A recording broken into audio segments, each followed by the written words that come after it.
Chapter 7. "Well, Fanny, and how do you like Miss Crawford now?" said Edmund the next day, after thinking some time on the subject of himself. "How did you like her yesterday?" "Very well, very much. I like to hear her talk. She entertains me, and she is so extremely pretty that I have great pleasure in looking at her. It is her countenance that is so attractive. She has a wonderful play of feature. But was there nothing in her conversation that struck you, Fanny, as not quite right?" "Oh, yes. She ought not to have spoken of her uncle as she did. I was quite astonished. An uncle with whom she has been living so many years, and who, whatever his faults may be, is so very fond of her brother, treating him, they say, quite like a son. I could not have believed it." "I thought you would be struck. It was very wrong, very indecorous, and very ungrateful, I think." "Ungrateful is a strong word. I do not know that her uncle has any claim to her gratitude. His wife certainly had, and it is the warmth of her respect for her aunt's memory which misleads her here. She is awkwardly circumstanced. With such warm feelings and lively spirits, it must be difficult to do justice to her affection for Mrs. Crawford without throwing a shade on the Admiral. I do not pretend to know which was most to blame in the disagreements, but the Admiral's present conduct might incline one to the side of his wife. But it is natural and amiable that Miss Crawford should acquit her aunt entirely. I do not insure her opinions, but there is certainly an impropriety in making them public." "Do not you think," said Fanny, after a little consideration, "that this impropriety has a reflection itself upon Mrs. Crawford, as her niece had been entirely brought up by her? She could not have given her right notions of what was due to the Admiral." "That is a fair remark. Yes, we must suppose the faults of the niece to have been those of the aunt, and if it makes one more sensible of the disadvantages she has been under. But I think her present home must do her good. Mrs. Grant's manners are just what they ought to be. She speaks of her brother with a very pleasing affection." "Yes, except as to his writing her such short letters. She made me almost laugh, but I cannot rate so very highly the love or good nature of her brother, who will not give himself the trouble of writing anything worth reading to his sisters when they are separated. I am sure William would never have used me so under any circumstances, and what right had she to suppose that you would not write long letters when you were absent?" "The right of a lively mind, Fanny, seizing whatever may contribute to its own amusement or that of others. Perfectly allowable, when untinctured by ill humor or roughness, and there is not a shadow of either in the countenance or manner of Miss Crawford. Nothing sharp, or loud, or coarse. She is perfectly feminine, except in the instances we have been speaking of. There she cannot be justified. I am glad you saw it all as I did." Having formed her mind and gained her affections, he had a good chance of her thinking like him, though at this period and on this subject there began now to be some danger of dissimilarity, for he was in a line of admiration of Miss Crawford, which might lead him where Fanny could not follow. Miss Crawford's attractions did not lessen. The harp arrived, and rather added to her beauty, wit, and good humor, for she played with the greatest obligingness, with an expression and taste which was peculiarly becoming, and there was something clever to be said at the close of every air. Edmund was at the parsonage every day to be indulged with his favorite instrument. One morning secured an invitation to the next, for the lady could not be unwilling to have a listener, and everything was soon in a fair train. A young woman, pretty, lively, with a harp as elegant as herself, and both placed near a window, cut down to the ground, and opening on a little lawn, surrounded by shrubs and the rich foliage of summer, was enough to catch any man's heart. The season, the scene, the air, were all favorable to tenderness and sentiment. Mrs. Grant and her timbre frame were not without their use. It was all in harmony, and as everything will turn to account when love is once set going, even the sandwich tray, and Dr. Grant doing the honors of it, were worth looking at. Without studying the business, however, or knowing what it was about, Edmund was beginning, at the end of a week of such intercourse, to be a good deal in love. And to the credit of the lady, it may be added that without his being a man of the world or an elder brother, without any of the arts of flattery or the gaieties of small talk, he began to be agreeable to her. She felt it to be so, though she had not foreseen and could hardly understand it, for he was not pleasant by any common rule. He talked no nonsense, he paid no compliments, his opinions were unbending, his attentions tranquil and simple. There was a charm, perhaps, in his sincerity, his steadiness, his integrity, which Miss Crawford might be equal to feel, though not equal to discuss with herself.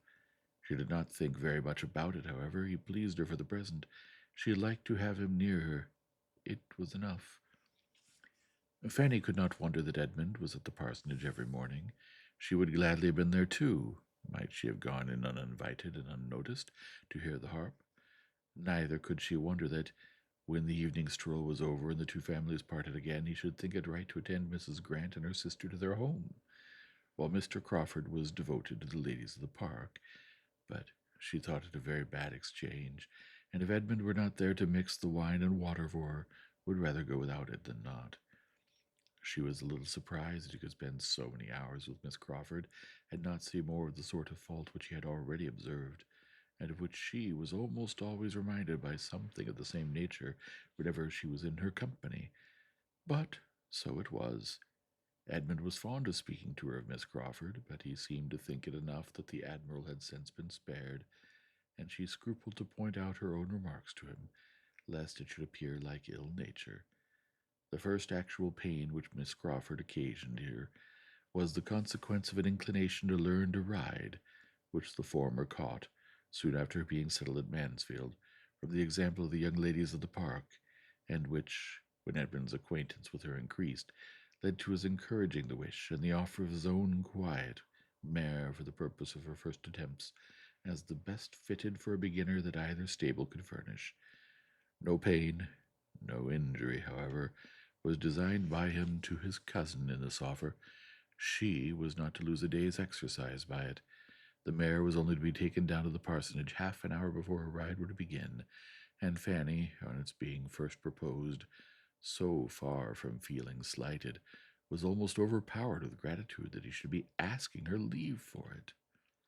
Miss Crawford made her first essay with great credit to herself, and no inconvenience to Fanny. Edmund, who had taken down the mare and presided at the whole, returned with it in excellent time, before either Fanny or the steady old coachman, who always attended her when she rode without her cousins, were ready to set forward. The second day's trial was not so guiltless. Miss Crawford's enjoyment of riding was such that she did not know how to leave off. Active and fearless, and though rather small, strongly made, she seemed formed for a horsewoman, and to the pure, genuine pleasure of the exercise, something was probably added in Edmund's attendance and instructions, and something more in the conviction of very much surpassing her sex in general by her early progress, to make her unwilling to dismount. Fanny was ready and waiting, and Mrs. Norris was beginning to scold her for not being gone, and still no horse was announced. No Edmund appeared. To avoid her aunt and to look for him, she went out. The houses, though scarcely half a mile apart, were not within sight of each other, but by walking 50 yards from the hall door she could look down the park and command a view of the parsonage and all its domain. Gently rising beyond the village, and in Dr. Grant's meadow, she immediately saw the group, Edmund and Miss Crawford both on horseback, riding side by side, Dr. and Mrs. Grant and Mr. Crawford, with 2 or 3 grooms standing about and looking on. A happy party it appeared to her, all interested in one object, cheerful beyond a doubt, for the sound of merriment ascended even to her. It was a sound which did not make her cheerful. She wondered that Edmund should forget her, and felt a pang. She could not turn her eyes from the meadow. She could not help watching all that passed. At first Miss Crawford and her companion made the circuit of the field, which was not small, at a foot's pace. Then, at her apparent suggestion, they rose into a canter, and to Fanny's timid nature it was most astonishing to see how well she sat. After a few minutes they stopped entirely. Edmund was close to her. He was speaking to her. who was evidently directing her management to the bridle. He had hold of her hand. She saw it, or the imagination supplied what the eye could not reach. She must not wonder at all this. What could be more natural than that Edmund should be making himself useful and proving his good nature by anyone?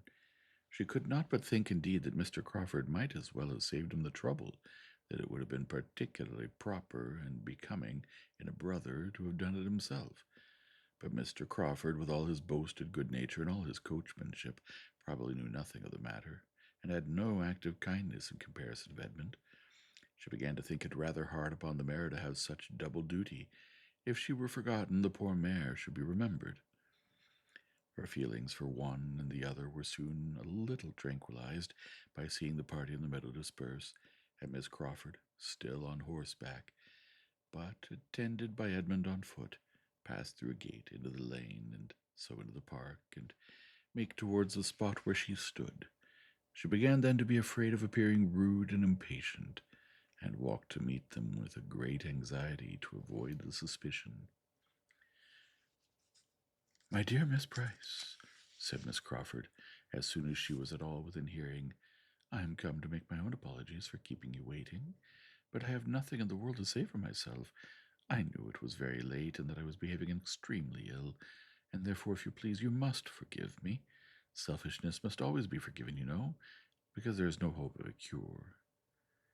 Fanny's answer was extremely civil, and Edmund added his conviction that she could be in no hurry, for there is more than time enough for my cousin to ride twice as far as she ever goes, said he, and you have been promoting her comfort by preventing her from setting off half an hour sooner. Clouds are now coming up, and she will not suffer from the heat as she would have done then. I wish you may not be fatigued by so much exercise. I wish you had saved yourself this walk home. No part of it fatigues me but getting off this horse, I assure you, said she, as she sprang down with his help. I am very strong. Nothing ever fatigues me but doing what I do not like. Miss Price, I give way to you with a very bad grace, but I sincerely hope you will have a pleasant ride, and that I may have nothing but good to hear of this dear, delightful, beautiful animal. The old coachman, who had been waiting about with his own horse, now joining them, Fanny was lifted on hers, and they set off across another part of the park, her feelings of discomfort not lightened by seeing, as she looked back, that the others were walking down the hill together to the village. Nor did her attendant do her much good by his comments on Miss Crawford's great cleverness as a horsewoman, which he had been watching with an interest almost equal to her own. "It is a pleasure to see a lady with such a good heart for riding," said he. "I never see one sit a horse better. She did not seem to have a thought of fear. Very different from you, miss, when you first began, 6 years ago, come next Easter. Lord bless you, how you did tremble when Sir Thomas first had you put on." In the drawing-room, Miss Crawford was also celebrated. Her merit in being gifted by nature with strength and courage was fully appreciated by the Miss Bertrams. Her delight in riding was like their own. Her early excellence in it was like their own, and they had great pleasure in praising it. "I was sure she would ride well," said Julia. "She has the make for it. Her figure is as neat as her brother's." "Yes," added Maria, "and her spirits are as good, and she has the same energy of character. I cannot but think that good horsemanship has a great deal to do with the mind." When they parted at night, Edmund asked Fanny whether she meant to ride the next day. "No, I do not know. Not if you want the mare," was her answer. "I do not want her at all for myself," said he, "but whenever you are next inclined to stay at home, I think Miss Crawford would be glad to have her a longer time, for a whole morning, in short. She has a great desire to get as far as Mansfield Common. Mrs. Grant has been telling her of its fine views, and I have no doubt of her being perfectly equal to it. But any morning will do for this. She would be extremely sorry to interfere with you. It would be very wrong if she did. She rides only for pleasure, you for health." "I shall not ride tomorrow, certainly," said Fanny. "I've been out very often lately, and would rather stay at home. You know I'm strong enough now to walk very well." Edmund looked pleased, which must be Fanny's comfort, and the ride to Mansfield Common took place the next morning. The party included all the young people but herself, and was much enjoyed at the time, and doubly enjoyed again in the evening discussion.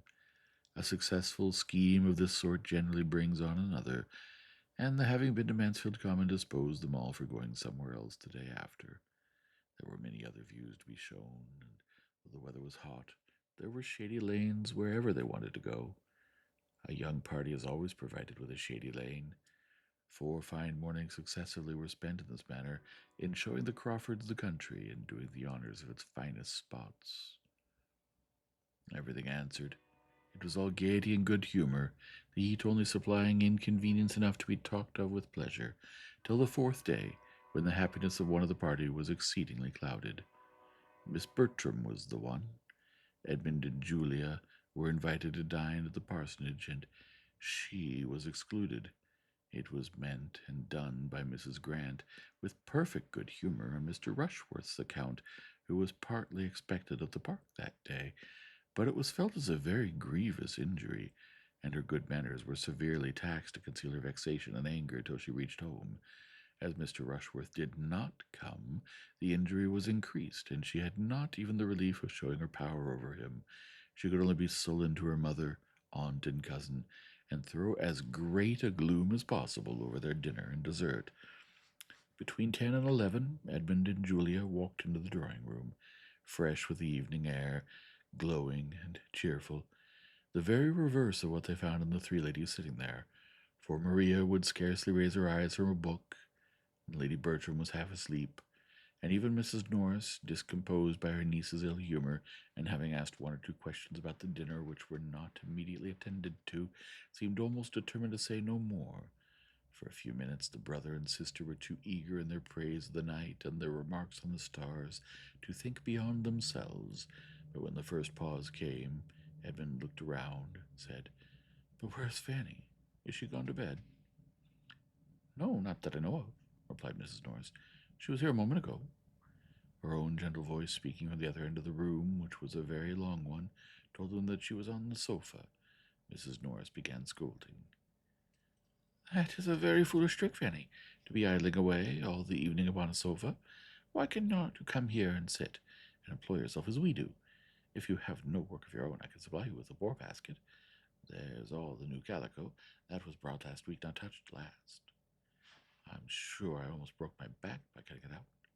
You should learn to think of other people, and take my word for it is a shocking trick for a young person to be always lolling about a sofa." Before half this was said, Fanny was returned to her seat at the table, and had taken up her work again, and Julia, who was in high good humour from the pleasures of her day, did her the justice of exclaiming, "I must say, ma'am, that Fanny is as little upon the sofa as anybody in the house." "Fanny," said Edmund, after looking at her attentively, "I am sure you have the headache." She could not deny it, but said it was not very bad. "I can hardly believe you," he replied. "I know your looks too well. How long have you had it?" "Since a little before dinner. It's nothing but the heat." "Did you go out in the heat?" "Go out? To be sure she did," said Mrs. Norris. "Would you have her stay within such a fine day as this? Were not we all out? Even your mother was out today for above an hour." "Yes, indeed, Edmund," added her ladyship, who had been thoroughly awakened by Mrs. Norris' sharp reprimand to Fanny.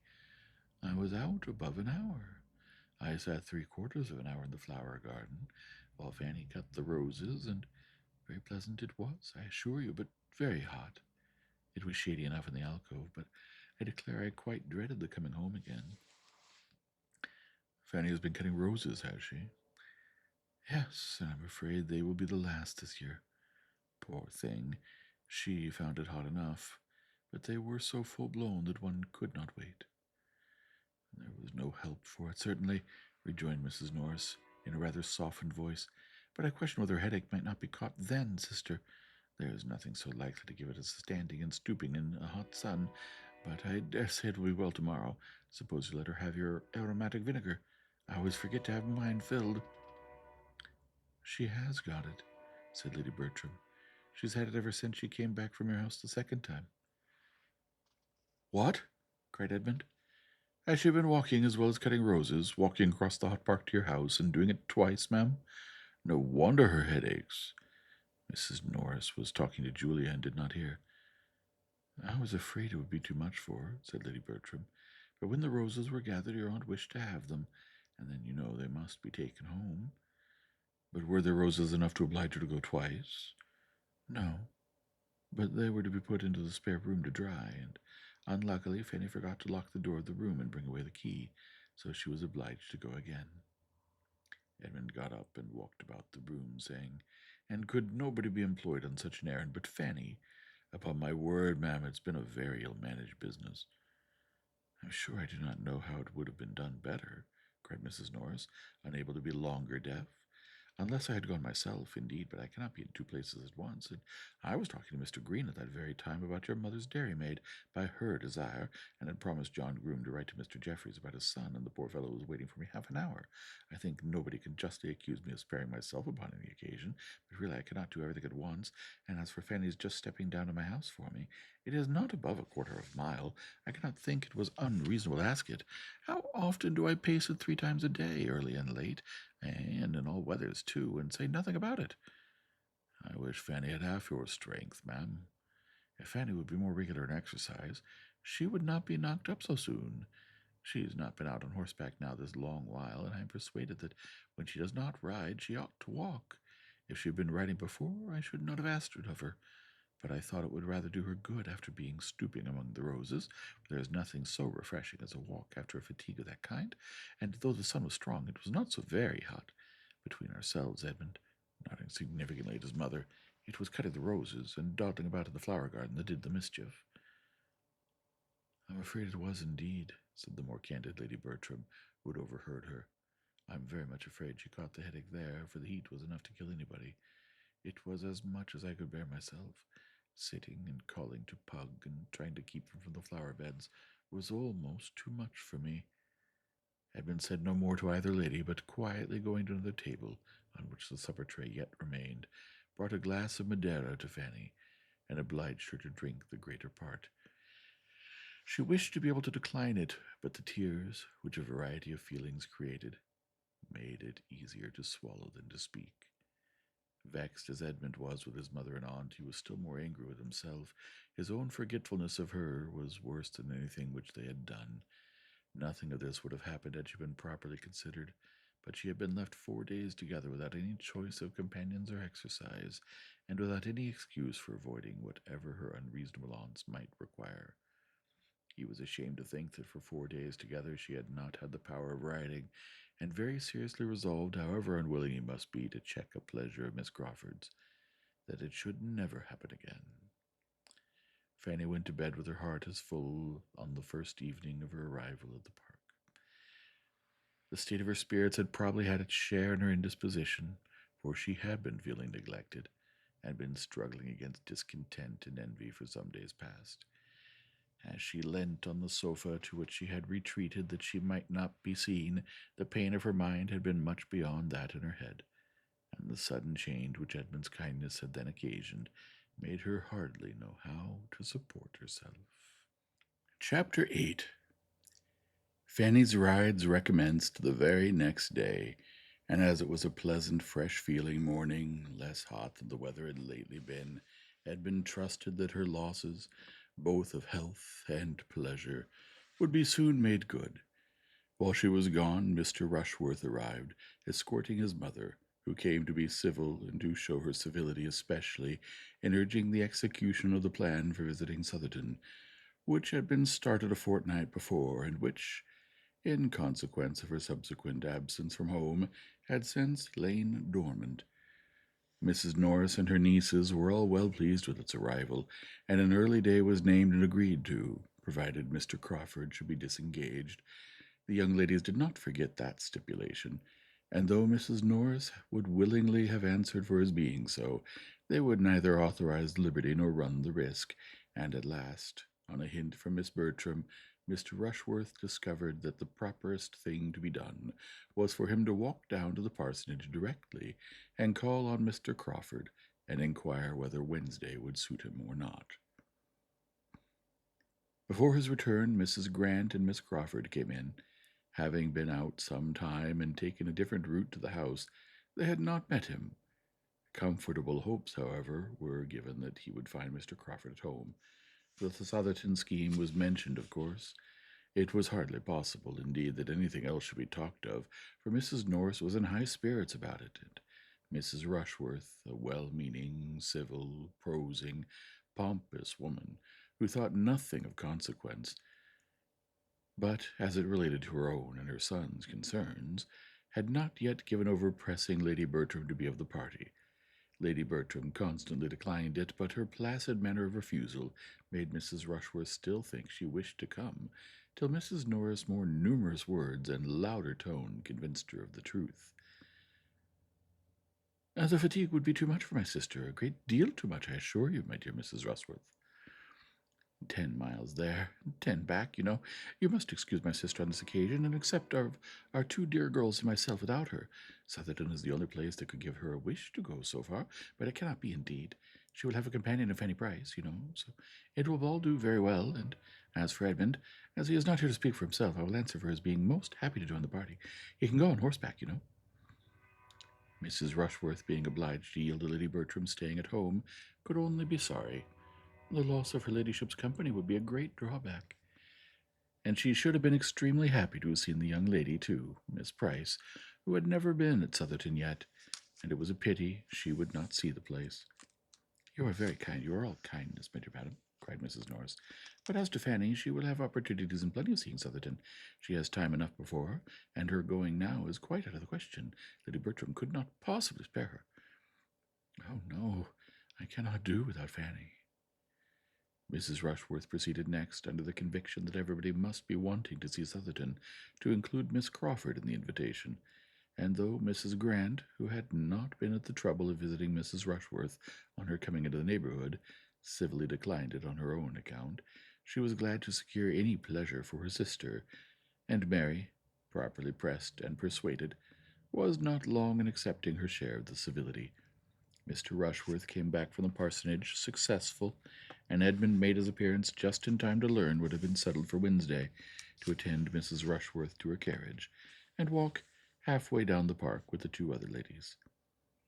On his return to the breakfast-room, he found Miss Norris trying to make up her mind as to whether Miss Crawford's being of the party were desirable or not, or whether her brother's barouche would not be full without her. The Miss Bertrams laughed at the idea, assuring her that the barouche would hold four perfectly well, independent of the box on which one might go with him. But why is it necessary, said Edmund, that Crawford's carriage, or his only, should be employed? Why is no use to be made of my mother's chaise? I could not, when the scheme was first mentioned the other day, understand why a visit from the family were not to be made in the carriage of the family. What? Cried Julia. Go boxed up 3 in a post-chaise in this weather, when we may have seats in a barouche? No, my dear Edmund, that will quite not do. Besides, said Maria, I know that Mr. Crawford depends upon taking us. After what passed at first, he would claim it as a promise. And, my dear Edmund, added Mrs. Norris, taking out 2 carriages when one will do would be trouble for nothing, and between ourselves, coachman is not very fond of the roads between this and Southerton. He always complains bitterly of the narrow lane, scratching his carriage, and you know one should not like to have dear Sir Thomas, when he comes home, find all the varnish scratched off. That would not be a very handsome thing for using Mr. Crawford's, said Maria. But the truth is that Wilcox is a stupid old fellow and does not know how to drive. I will answer for that, if we shall find no inconvenience from narrow roads on Wednesday. There is no hardship, I suppose. Nothing unpleasant, said Edmund, in going to the barouche box. Unpleasant? Cried Maria. Oh dear, I believe it would be generally thought the favorite seat. There could be no comparison as to one's view of the country. Probably Miss Crawford will choose the barouche box herself.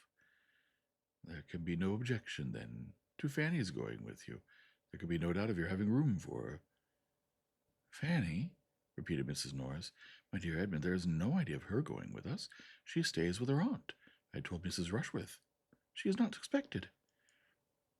You can have no reason, I imagine, madam, said he, addressing his mother, for wishing Fanny not to be of the party. But as it relates to yourself, to your own comfort, if you could do without her, you would not wish to keep her at home. To be sure not, but I cannot do without her. You can, if I stay at home with you, as I mean to do. There was a general cry out at this. Yes, he continued, there is no necessity for my going, and I mean to stay at home. Fanny has a great desire to see Southerton. I know she wishes it very much. She has not often a gratification of the kind, and I am sure, ma'am, you would be glad to give her the pleasure now. Oh, yes, very glad if your aunt sees no objection. Mrs. Norris was very ready with the only objection which could remain, their having positively assured Mrs. Rushworth that Fanny could not go, and the very strange appearance there would consequently be in taking her, which seemed to her a difficulty quite impossible to be got over. It must have the strangest appearance.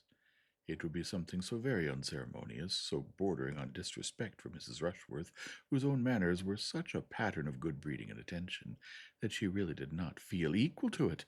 Mrs. Norris had no affection for Fanny, and no wish of procuring her pleasure at any time, but her opposition to Edmund now arose more from partiality for her own scheme, because it was her own, than from anything else. She felt that she had arranged everything extremely well, and that any alteration must be for the worse. When Edmund therefore told her in reply, as he did when she would give him the hearing, that she need not distress herself on Mrs. Rushworth's account, because he had taken the opportunity, as he walked with her through the hall, of mentioning Miss Price as one who would probably be of the party, and had directly received a very sufficient invitation for his cousin. Mrs. Norris was too much vexed to submit with a very good grace, and would only say, very well, just as you choose. Settle it your own way. I'm sure I do not care about it. It seems very odd, said Maria, that you should be staying at home instead of Fanny. I'm sure she ought to be very much obliged to you, added Julia, hastily leaving the room as she spoke, from a consciousness that she ought to offer to stay at home herself. Fanny will feel quite as grateful as the occasion requires, was Edmund's only reply, and the subject dropped. Fanny's gratitude when she heard the plan was in fact much greater than her pleasure. She felt Edmund's kindness with all, and more than all, the sensibility which he, unsuspicious of her fond attachment, could be aware of, but that he should forego any enjoyment on her account gave her pain, and her own satisfaction in seeing Southerton would be nothing without him. The next meeting of the two Mansfield families produced another alteration in the plan, and one that was admitted with general approbation. Mrs. Grant offered herself as companion for the day to Lady Bertram in lieu of her son, and Dr. Grant was to join them at dinner. Lady Bertram was very well pleased to have it so, and the young ladies were in spirits again. Even Edmund was very thankful for an arrangement which restored him to his share of the party, and Mrs. Norris thought it an excellent plan, and had it at her tongue's end, and was on the point of proposing it, when Mrs. Grant spoke. Wednesday was fine, and soon after breakfast the barouche arrived, Mr. Crawford driving his sisters, and as everybody was ready, there was nothing to be done but for Mrs. Grant to alight and the others to take their places. To the place of all places, the envied seat, the post of honor, was unappropriated. To whose happy lot was it to fall? While each of the Miss Bertrams were meditating how best and with the most appearance by obliging the others to secure it, the matter was settled by Mrs. Grant saying, as she stepped from the carriage, as there are 5 of you, it will be better that one should sit with Henry. As you were saying lately that you wished you could drive, Julia, I think this will be a good opportunity for you to take a lesson. Happy Julia, unhappy Maria. The former was on the barouche box in a moment.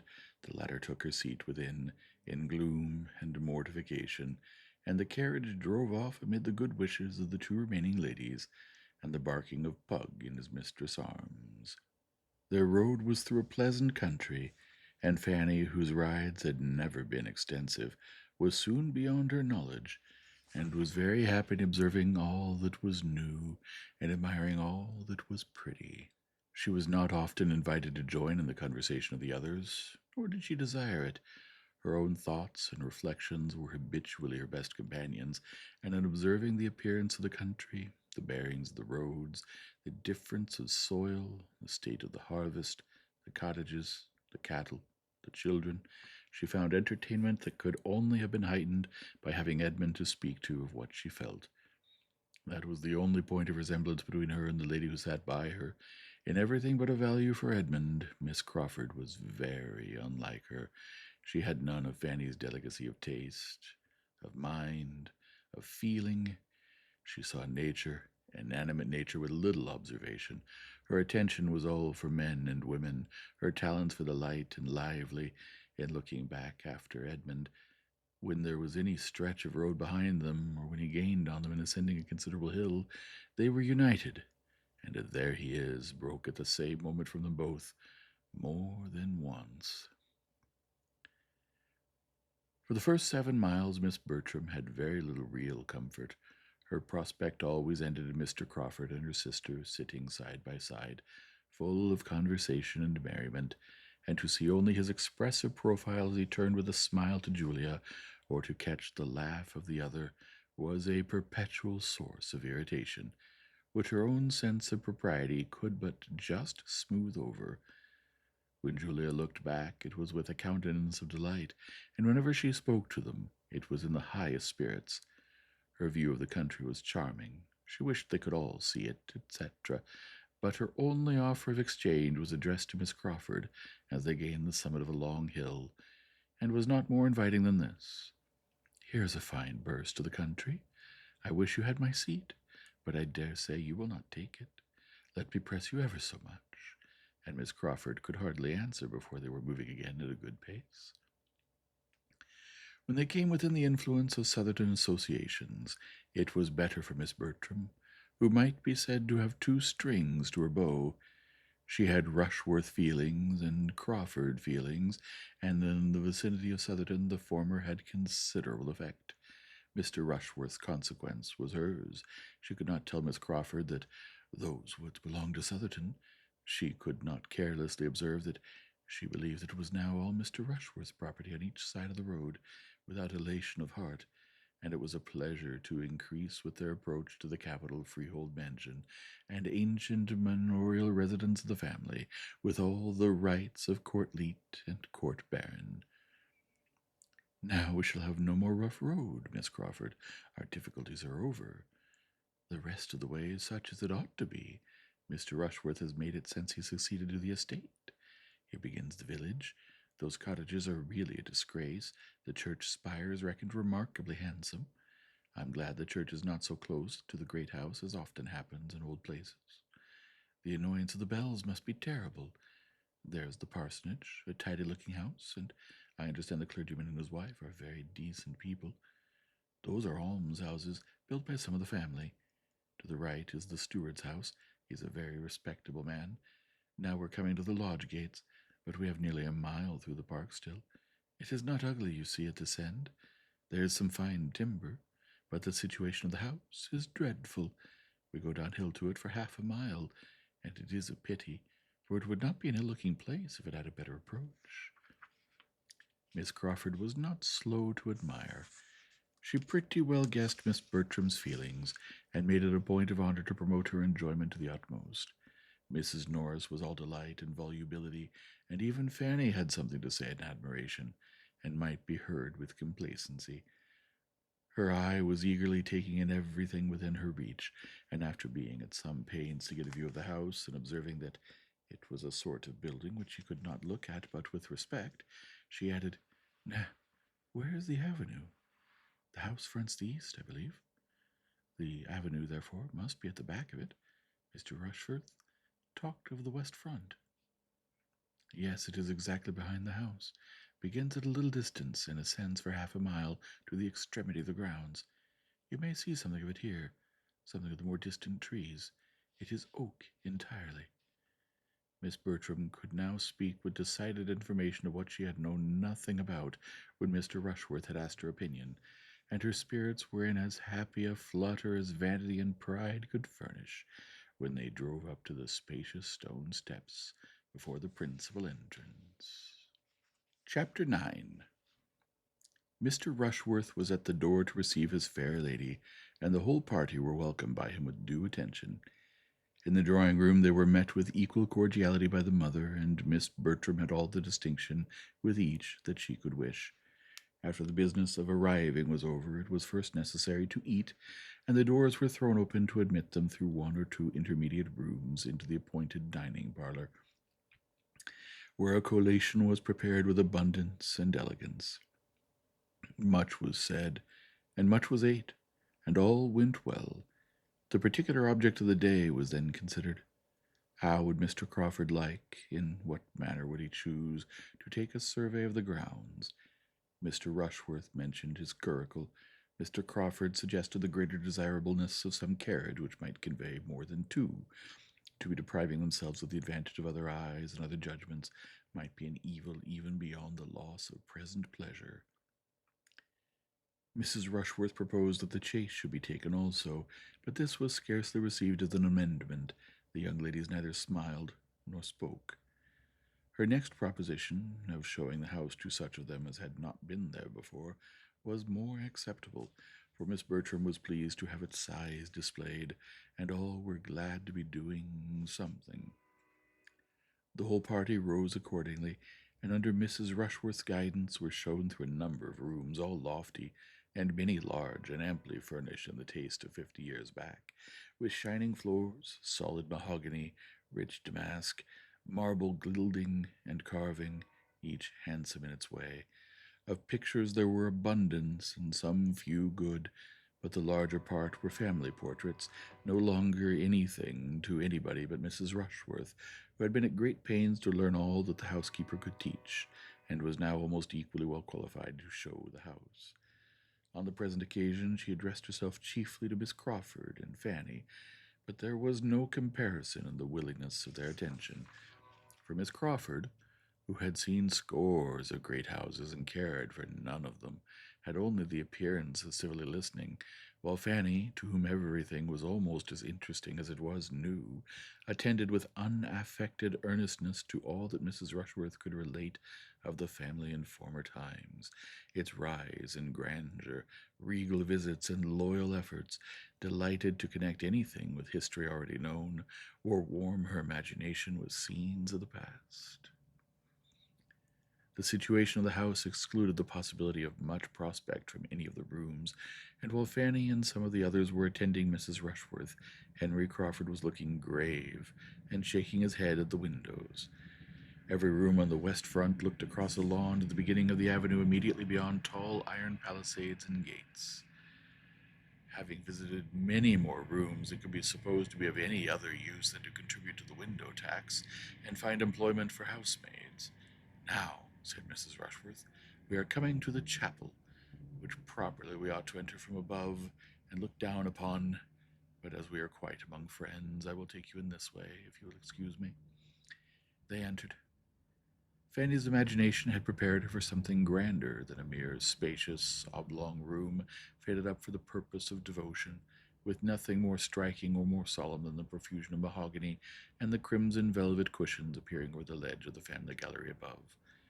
I am disappointed, said she in a low voice to Edmund. This is not my idea of a chapel. There's nothing awful here, nothing melancholy, nothing grand.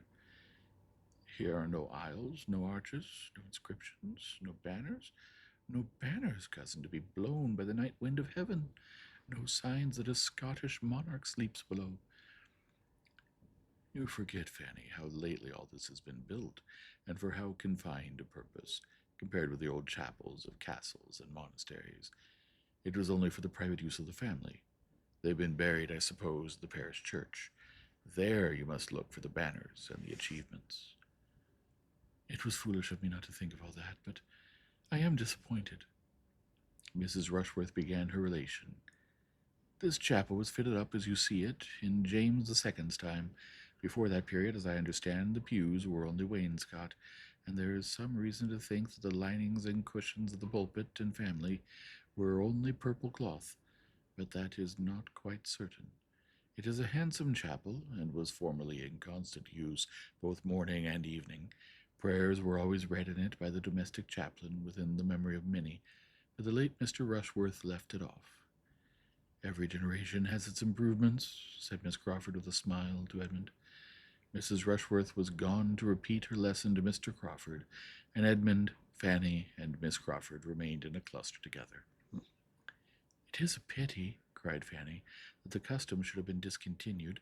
It was a valuable part of former times. There's something in a chapel and chaplains, so much in the character of the great house, with one's ideas of what such a household should be. A whole family assembling regularly for the purpose of prayer is fine." "Very fine indeed," said Miss Crawford, laughing. "It must do the heads of the family a great deal of good to force all the poor housemaids and footmen to leave business and pleasure and say their prayers here twice a day, while they are inventing excuses themselves for staying away." "That is hardly Fanny's idea of a family assembling," said Edmund. "If the master and mistress do not attend themselves, there must be more harm than good on the custom. At any rate, it is safer to leave people to their own devices on such subjects. Everybody likes to go their own way, to choose their own time and manner of devotion. The obligation of attendance, the formality, the restraint, the length of time, although it is altogether a formidable thing, and what nobody likes, and if the good people who used to kneel and gape in that gallery could have foreseen that the time would ever come when men and women might lie another 10 minutes in bed, when they woke with a headache, without danger of reprobation, because chapel was missed, they would have jumped with joy and envy. Can you not imagine with what unwilling feelings the former belles of the house of Rushworth did many a time repair to this chapel? The young Mrs. Eleanor and Mrs. Bridget's, starched up into seeming piety, but with heads full of something very different, especially the poor chaplain, were not worth looking at, and in those days I fancy parsons were very inferior even to what they are now. For a few moments she was unanswered. Fanny colored and looked at Edmund, but felt too angry for speech, and he needed a little recollection before he could say, "Your lively mind can hardly be serious, even on serious subjects. You have given us an amusing sketch, and human nature cannot say it was not so. We must all feel, at times, the difficulty of fixing our thoughts as we could wish. But if you are supposing it a frequent thing, that is to say, a weakness grown into a habit from neglect, what could be expected from the private devotions of such persons? Do you think the minds which are suffered, which are indulged in wanderings in a chapel, would be more collected in a closet?" "Yes, very likely. They would have two chances at least in their favor. There would be less to distract the attention from without, and it would not be tried so long. The mind which does not struggle against itself under one circumstance would find objects to distract it in the other, I believe, and the influence of the place and of example may often rouse better feelings than are begun with. The greater length of the service, however, I admit to be sometimes too hard a stretch upon the mind. One wishes it were not so, but I've not yet left Oxford long enough to forget what chapel prayers are." While this was passing, the rest of the party being scattered about the chapel, Julia called Mr. Crawford's attention to her sister by saying, "Do look at Mr. Rushworth and Maria standing side by side, exactly as if the ceremony were going to be performed. Have not they completed the air of it?" Mr. Crawford smiled his acquiescence, and stepping forward to Maria, said, in a voice which she only could hear, "I do not like to see Miss Bertram so near the altar." Staring, the lady instinctively moved a step or two, but recovering herself in a moment, affected to laugh, and asked him in a tone not much louder if he would give her away. "I'm afraid I should do it very awkwardly," was his reply, with a look of meaning. Julia, joining them at the moment, carried on the joke. "Upon my word, it is really a pity that it should not take place directly.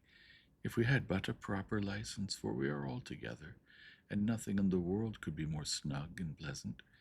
And she talked and laughed about it with so little caution as to catch the comprehension of Mr. Rushworth and his mother, and expose her sister to the whispered gallantries of her lover, while Mrs. Rushworth spoke with proper smiles and dignity of it being a most happy event to her whenever it took place.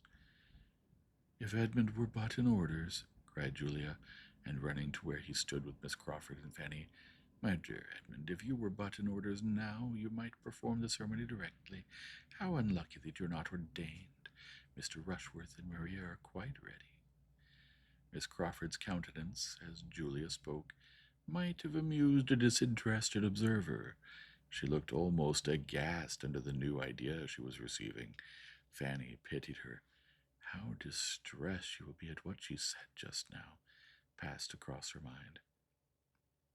Ordained? Said Miss Crawford. What? Are you to be a clergyman? Yes, I shall take orders soon after my father's return, probably at Christmas. Miss Crawford, rallying her spirits and recovering her complexion, replied only, If I had known this before, I would have spoken of the cloth with more respect, and turned the subject. The chapel was soon afterwards left to the silence and stillness which reigned in it, with few interruptions throughout the year. Miss Bertram, displeased with her sister, led the way, and all seemed to feel that they had been there long enough. The lower part of the house had been now entirely shown, and Mrs. Rushworth, never weary in the cause, would have proceeded towards the principal staircase and taken them through all the rooms above, if her son had not interposed with a doubt about there being time enough. For if, said he, with a sort of self-evident proposition which many a clearer head does not always avoid, we are too long going over the house, we shall not have time for what is to be done out of doors. It is past 2, and we are to dine at 5. Mrs. Rushworth submitted, and the question of surveying the grounds, with the who and the how, was likely to be more fully agitated, and Mrs. Norris was beginning to arrange by what junction of carriages and horses most could be done, when the young people, meeting with an outward door, temptingly open on a flight of steps which led immediately to turf and shrubs, and all the sweets of pleasure grounds, as by one impulse, one wish for air and liberty, all walked out. Suppose we turn down here for the present, said Mrs. Rushworth, civilly taking the hint and following them. Here are the greatest number of our plants, and here are the curious pheasants. Query, said Mr. Crawford, looking round him, whether we may not find something to employ us here before we go farther. I see walls of great promise. Mr. Rushworth, shall we summon a council on this lawn? James, said Mrs. Rushworth to her son, I believe the wilderness will be new to all the party. The Miss Bertrams have never seen the wilderness yet. No objection was made, but for some time there seemed no inclination to move in any plan, or to any distance. All were attracted at first by the plants or the pheasants, and all dispersed about in happy independence.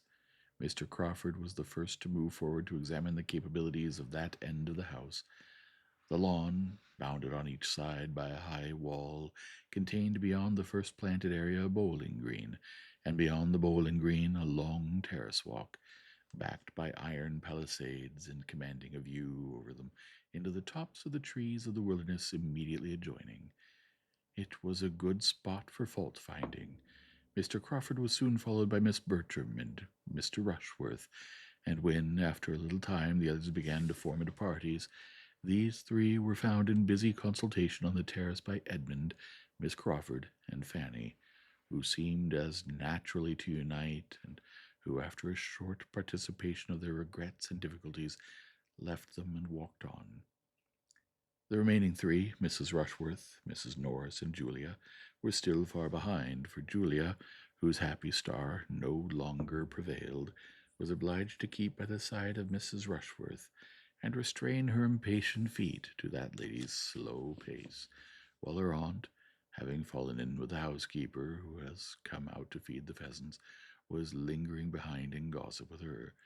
Poor Julia, the only one out of the 9 not tolerably satisfied with her lot, was now in a state of complete penance, and as different from the Julia of the barouche box as could well be imagined.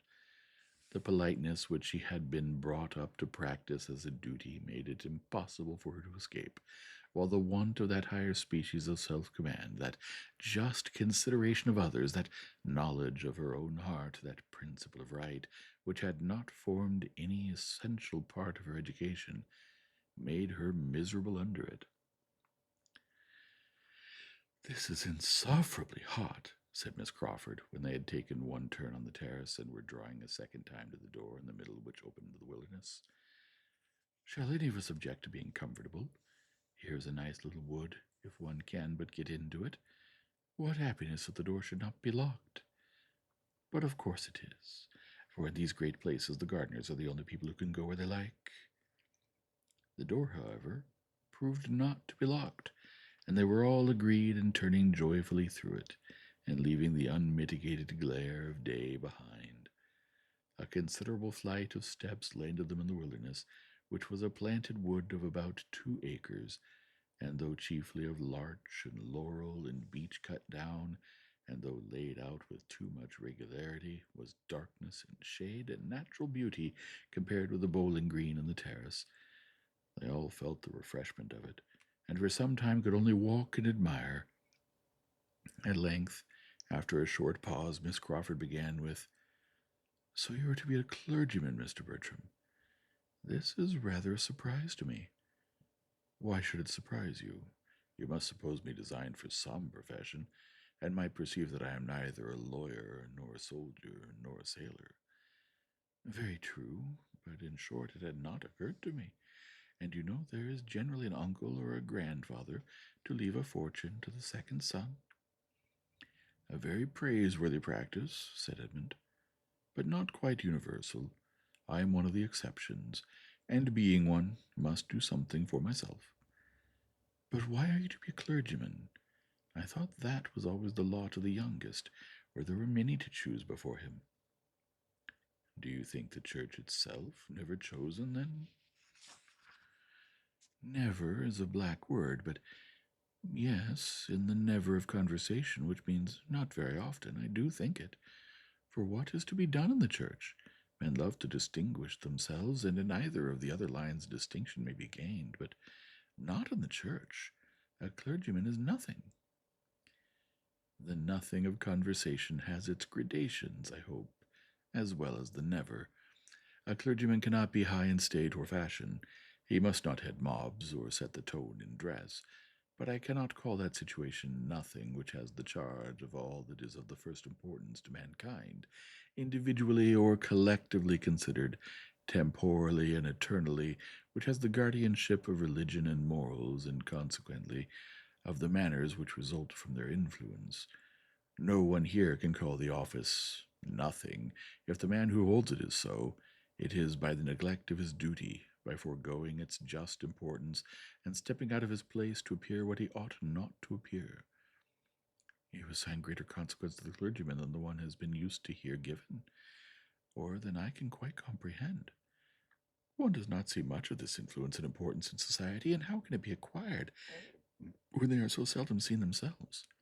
How can 2 sermons a week, even supposing them worth hearing, supposing the preacher to have the sense to prefer Blair's to his own, do all that you speak of, govern the conduct and fashion the manners of a large congregation for the rest of the week? One scarcely sees the clergyman out of his pulpit." "You are speaking of London. I am speaking of the nation at large. The metropolis, I imagine, is a pretty fair sample of the rest." "Not, I should hope, of the proportion of virtue to vice throughout the kingdom. We do not look in great cities for our best morality. It is not there that respectable people of any denomination can do most good, and it certainly is not there that the influence of the clergy can be most felt. A fine preacher is followed and admired, but it is not in fine preaching only that a good clergyman will be useful in his parish and his neighborhood. Where the parish and neighborhood are of a size capable of knowing his private character and observing his general conduct, which in London can rarely be the case. The clergy are lost there in the crowds of their parishioners. They are known to the largest part only as preachers, and with regard to their influencing public manners, Miss Crawford must not misunderstand me, or suppose I mean to call them the arbiters of good breeding, the regulators of refinement and courtesy, the masters of the ceremonies of life. The manners I speak of might rather be called conduct, perhaps the result of good principles, the effect, in short, of those doctrines which it is their duty to teach and recommend, and it will, I believe, be everywhere found that as the clergy are, or are not what they ought to be, so are the rest of the nation." "Certainly," said Fanny with gentle earnestness. "There," cried Miss Crawford, "you have quite convinced Miss Price already." "I wish I could convince Miss Crawford, too." "I do not think you ever will," said she with an arch smile. I'm just as much surprised now as I was at first that you should intend to take orders. You really are fit for something better. Come, do change your mind. It is not too late. Go into the law. Go into the law? With as much ease as I was told to go into this wilderness. Now you're going to say something about law being the worst wilderness of the two, but I forestall you, remember? I have forestalled you. You need not hurry when the object is only to prevent my saying a bon mot, for there is not the least wit in my nature. I'm a very matter-of-fact, plain-spoken being, and may blunder on the borders of a repartee for half an hour together without striking it out. A general silence succeeded. Each was thoughtful. Fanny made the first interruption by saying, I wonder that I should be tired with only walking in this sweet wood. But the next time we come to a seat, if it is not disagreeable to you, I should be glad to sit down for a little while. My dear Fanny, cried Edmund, immediately drawing her arm within his, how thoughtless I've been. I hope you're not very tired. Perhaps, turning to Miss Crawford, my other companion may do me the honor of taking an arm. Thank you, but I'm not at all tired. She took it, however, as she spoke, and the gratification of having her do so, of feeling such a connection for the first time, made him a little forgetful of Fanny. You scarcely touch me, said he. You do not make me of any use. What a difference in the weight of a woman's arm from that of a man. At Oxford I have been a good deal used to have a man lean on me for the length of a street, and you are only a fly in the comparison. I'm really not tired, which I almost wonder at, for we must have walked at least a mile in this wood. Do not you think we have? Not half a mile, was his sturdy answer, for he was not yet so much in love as to measure distance or reckon time with feminine lawlessness.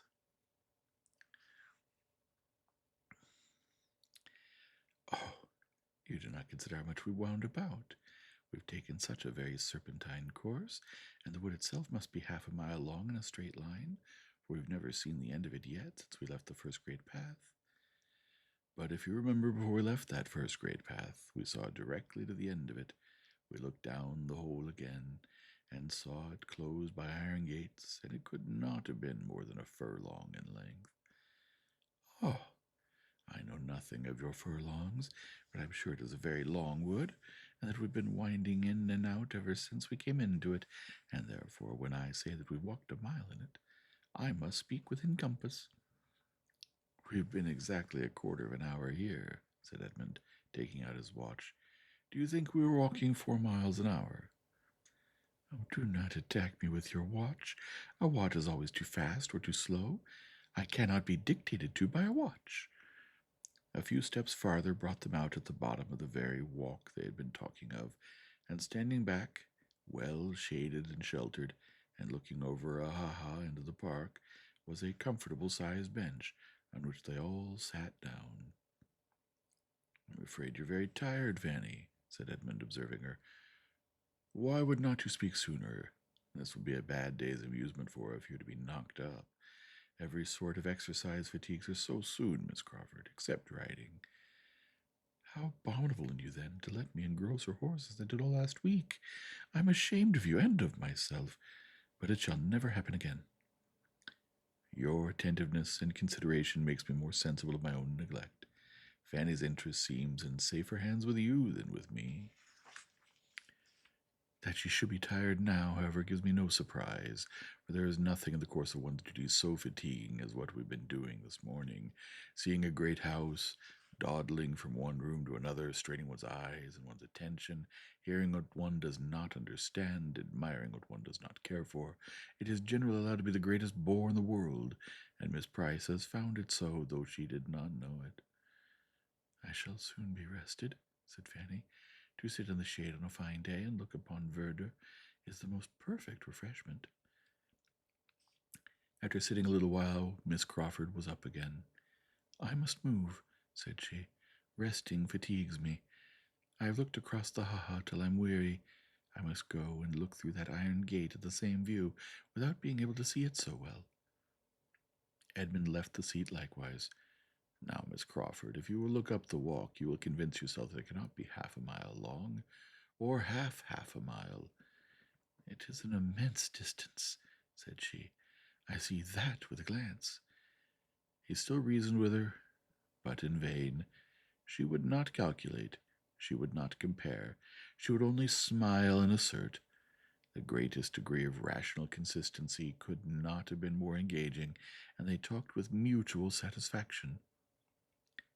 At last, it was agreed that they should endeavor to determine the dimensions of the wood by walking a little more about it.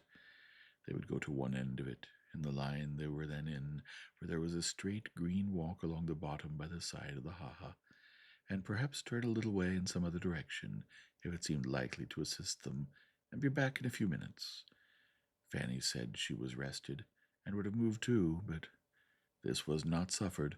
Edmund urged her remaining where she was with an earnestness which she could not resist, and she was left on the bench to think with pleasure of her cousin's care, but with great regret that she was not stronger. She watched them till they had turned the corner, and listened till all sound of them had ceased.